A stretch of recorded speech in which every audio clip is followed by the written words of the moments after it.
ضلع کولو میں گندم کی کاشت کا موسم شروع ہو گیا، جس کے لیے مقامی زمیندار سرگرم ہو گئے۔ زمینوں میں بیج بکھیرنے کا عمل جاری ہے اور کھیتوں میں ہلچل کی آوازیں زمین کی تازگی کا احساس دلا رہی ہے۔ کاشتکاروں کا کہنا ہے کہ گزشتہ تجربات اور جدید کاشت کے طریقے انہیں اس سال بہتر پیداوار کی امید دلا رہے ہیں۔ زرعی محکمے کی رہنمائی نے بھی کسانوں کے حوصلے بلند کر رکھے ہیں۔ اگر موسم نے ساتھ دیا تو اس سال گندم کی پیداوار میں اضافہ متوقع ہے اور مقامی معیشت میں بھی خوشگواری پیدا ہوگی۔ کولو کے دیہاتی علاقوں میں صبح کے وقت گندم کے ننھے پودوں پر پڑنے والی شبنم اور کسانوں کی محنت ایک امید کی تصویر پیش کر رہی ہے۔ کاشتکاروں نے امید ظاہر کی ہے کہ حکومت کی جانب سے کھاد، پانی اور دیگر سہولیات کی بروقت فراہمی سے اس سال کی فصل مضبوط اور کامیاب ہوگی۔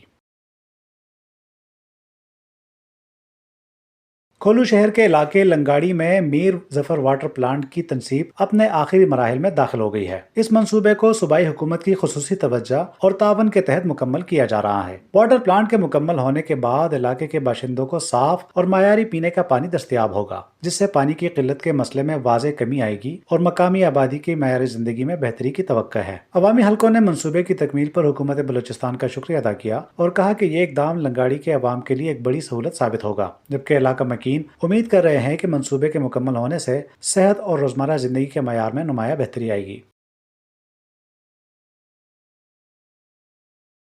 ڈسٹرکٹ ایجوکیشن آفیسر نشکی نیاز اللہ سمالانی نے اعلان کیا ہے کہ نشکی ڈسٹرکٹ کے 45 اسکول فعال ہو چکے ہیں اور طلبہ و طالبات کو معیاری تعلیم فراہم کرنے کے لیے ہر ممکن اقدامات کیے جا رہے ہیں۔ انہوں نے ڈپٹی ڈسٹرکٹ ایجوکیشن آفیسر محمد ابراہیم بادین سے گفتگو میں کہا کہ اساتذہ کی حاضری یقینی بنانے کے لیے مانیٹرنگ سسٹم مزید فعال کیا جائے گا اور غیر حاضر اساتذہ کے خلاف فوری تادیبی کارروائی عمل میں لائی جائے گی تاکہ تعلیمی معیار متاثر نہ ہو۔ انہوں نے بتایا کہ یونین کونسل کیشنگی میں امتحانات شروع ہو چکے ہیں، جبکہ دیگر یونین کونسلوں میں فروری میں امتحانات کا آغاز ہوگا اور مارچ میں نئے تعلیمی سال کا آغاز کیا جائے گا۔ مزید کہا کہ اسکولوں میں نصابی تعلیم کے ساتھ ساتھ طلبہ کو سپورٹس اور دیگر غیر نصابی سرگرمیوں کے مواقع بھی فراہم کیے جا رہے ہیں، کیونکہ ایک صحت مند جسم میں ہی صحت مند ذہن پروان چڑھ سکتا ہے۔ سمالانی نے زور دیا کہ یہ اقدامات نہ صرف تعلیمی معیار کو بلند کریں گے بلکہ طلبہ کی جسمانی، ذہنی اور اخلاقی تربیت میں بھی معاون ثابت ہوں گے۔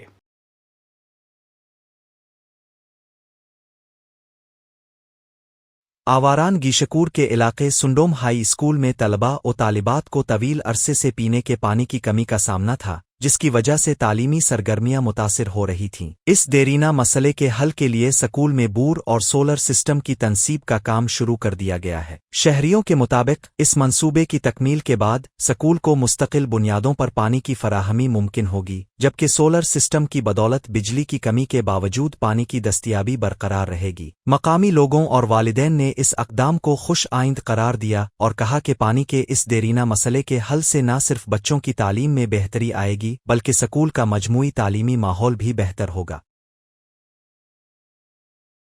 نوشکی بس اڈہ جدید دور میں بھی بنیادی سہولیات سے محروم ہے، جہاں مسافروں خصوصاً خواتین، بزرگوں اور مریضوں کو شدید مشکلات کا سامنا ہے۔ اڈہ پر آج تک کوئی باقاعدہ انتظار گاہ تعمیر نہیں کی گئی، جس کے باعث شدید گرمی ہو یخ بستہ راتیں مسافر کھلے آسمان تلے پریشان کھڑے نظر آتے ہیں۔ بس اڈہ میں صفائی کا نظام بھی عملاً مفلوج ہے، جگہ جگہ گندگی کے گھیر، بدبو اور مضر صحت ماحول شہریوں کے لیے وبال جان بنا ہوا ہے۔ اس کے ساتھ ساتھ اسٹریٹ لائٹس نہ ہونے کے برابر ہیں، جس کے باعث رات کے وقت مسافروں، خواتین اور دکانداروں کو سیکیورٹی سمیت متعدد مسائل کا سامنا رہتا ہے۔ نوشکی سے کوئٹہ، خاران، مستونگ، قلات، دالبندین، چاغی اور دیگر علاقوں کے لیے روزانہ درجنوں بسیں روانہ ہوتی ہیں، مگر اڈہ کی حالت انتہائی مخدوش ہے۔ دکانداروں اور شہریوں نے میونسپل کمیٹی کی توجہ اس سنگین مسئلے کی جانب مبذول کراتے ہوئے مطالبہ کیا ہے کہ فوری طور پر خواتین کے لیے علیحدہ انتظار گاہ، صاف پانی کی فراہمی، صفائی کے نظام کی بہتری، اسٹریٹ لائٹس کی تنصیب اور دیگر بنیادی سہولیات کو ترجیحی بنیادوں پر یقینی بنایا جائے۔ عوام نے اس بات کا مطالبہ بھی کیا ہے کہ نوشکی بس اڈہ کو غیر ضروری رش اور سیکورٹی خدشات سے پاک کرنے کے لیے افغان مہاجرین کے قیام کو فوری طور پر ختم کیا جائے۔